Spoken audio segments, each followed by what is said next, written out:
Halo kakang-kakang sekalian, ketemu lagi dengan saya penjual bakso boraks. Bukan ya, tukang gitar lah pokoknya. Di sini pertanyaannya adalah kenapa harus ganti fret? Tentunya ya udah pasti alasannya satu. Salah satunya adalah memang fretnya harus sudah ganti. Kemudian alasan berikutnya adalah fretnya nggak cocok. Kemudian ada masalah di fret. Kemudian ada lagi masalah di fingerboard. Ini sambil saya kerja ya. Jadi di sini prosesnya gitar ini di refret karena yang pertama alasan saya adalah fretnya nggak cocok ya, ukuran fretnya nggak cocok.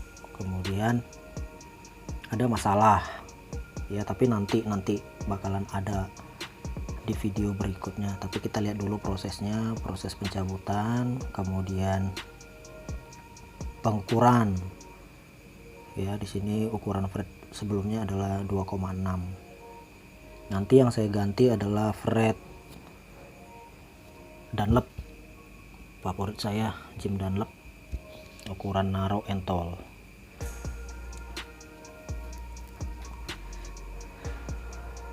Ini sekalian saya dubbing ya, kalian santai buat video.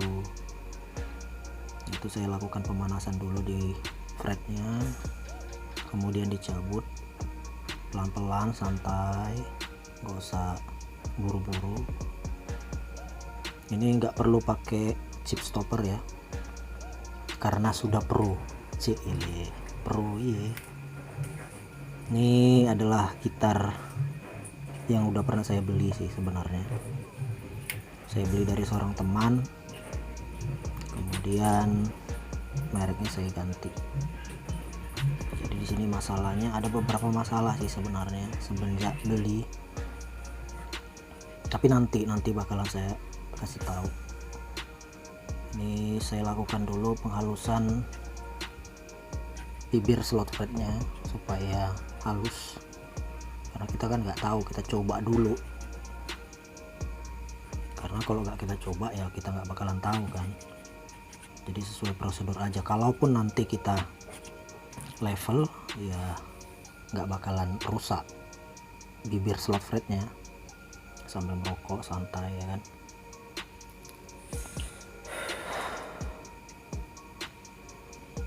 Kemudian kita keluarkan isi-isi di dalam slot fretnya yang mengganjal. Ini standar kerja lah ya.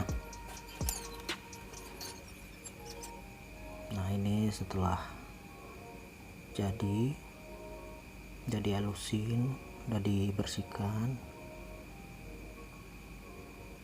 Kita lihat dulu penampakannya. Jadi gitar ini nanti bakalan dibuat ya, jadi ini kita contohkan dulu. Oke, kita cek dulu fingerboardnya.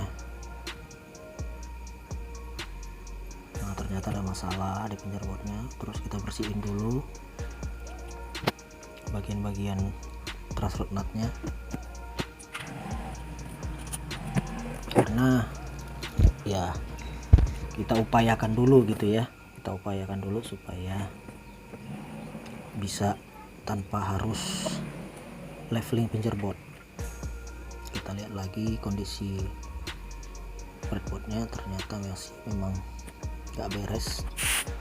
Lalu kita coba panaskan lalu dipres. Ini saya lakukan beberapa hari ya, tapi nyatanya nggak bisa. Jadi saya putuskan untuk leveling fingerboard. Nah ini fingerboardnya maple, jadi maple ini rada ribet ya. Nah ini kondisinya coba kita lihat. Nah ada bagian-bagian yang tidak kena masih, jadi bisa ketahuan di mana tinggi rendahnya. Jadi ini kita nggak bisa marking pakai pensil ya, karena maple. Kalau kita marking pakai pensil ya susah nanti hilangnya. Terus kita cek lagi, udah rata, udah bagus, apa masih ada godek-godeknya. Kita cek lagi, ekstra cek yang kita lakukan udah mantep. Baru kita lanjut lagi ke proses berikutnya. Nah ini contohnya yang udah jadi nih, udah lurus. Jadi kita putuskan untuk membuat radius ulang lagi. Ini radius bawaannya 9,5, tapi karena ada masalah jadi saya buat kompon radius, 3 kompon radius 9,5 diberi sampai 1 sampai 7, kemudian radius 10, kemudian 12, terus cek lagi. Nah ini udah rata, udah jadi, udah mantep. Ini coatingnya udah saya buka semua ya, jadi nanti redecal lagi nanti. Ini sekalian luncurin produk saya nanti ya. Jadi ini fretnya adalah Dunlop 6105 narrow and tall. Jadi ini fret bawaannya tuh radiusnya 14. Jadi mau nggak mau kita harus bender, menyesuaikan. Pertama radius 9,5 ya, harus presisi supaya nggak banyak kerja nantinya. Kita bender aja terus. Nah kita bender, kita sesuaikan. Kemudian fret selanjutnya radius 10 harus sesuai ya, harus ada alat ukurnya.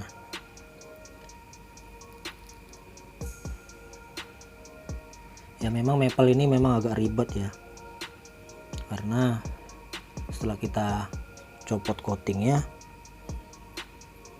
harus kita coating ulang lagi nantinya. Beda sama rosewood nggak perlu. Kalau maple mah harus tetap kita coating lagi nanti. Nah ini sudah beberapa kali bender ya untuk menyesuaikan radius yang sudah kita kompon tadi. Ini salah satu alasan juga kenapa harus kompon ya, kompon radius ya, karena kondisi fretboardnya tuh tadi sudah hampir menuju twist. Ada beberapa ya gundukan lah ya di bagian fingerboardnya, jadi tidak rata gitu. Jadi mengecek kerataannya memang harus pakai alat, ada acuannya.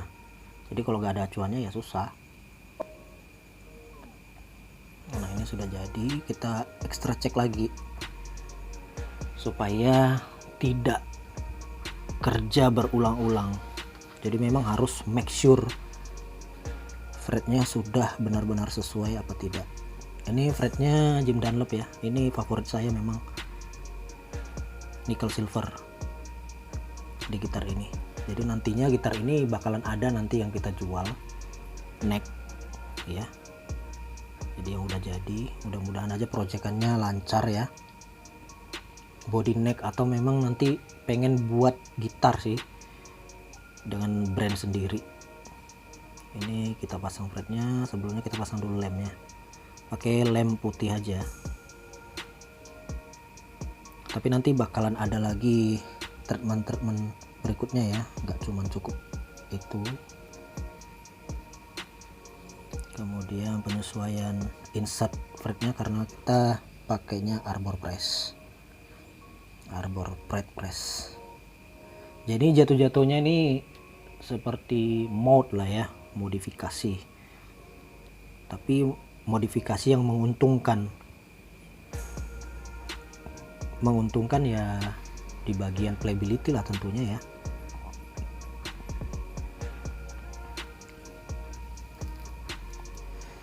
Nah berikut ya seperti ini proses yang saya lakukan. Kita press, kita sesuaikan lagi dengan radiusnya, itu yang paling penting.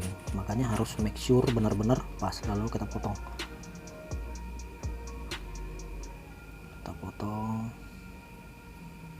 merata ya, supaya gampang nanti untuk beveling ya.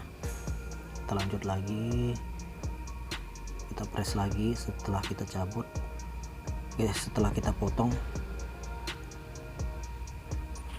terus ganti lagi insertnya, terus press lagi. Nah begitu terus.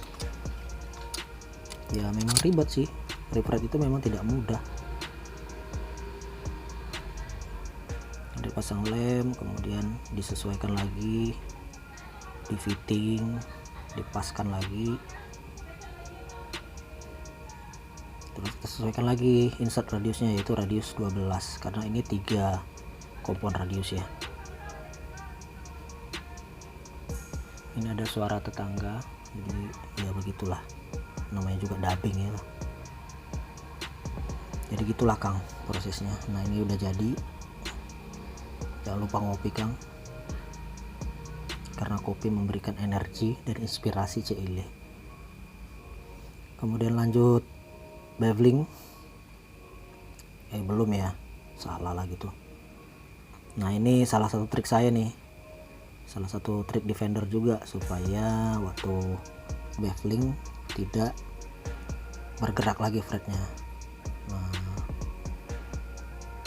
jadi fungsi super glue itu tadi untuk menahan ya, jadi dikit banget, supaya waktu kita gosok pakai beveling tidak bergerak dia, tidak ada pergerakan, jadi tetap pada posisinya, jadi posisi fretnya nanti bisa mantap.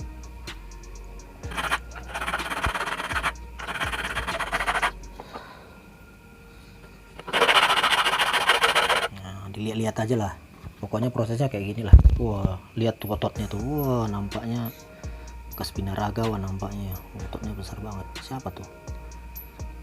Nah ini lanjut ke beveling 60 derajat, kita sesuaikan lagi. Nah ini udah jadi, selesai beveling ya. Nah seperti itu jadinya, mantap ya, mantap lah.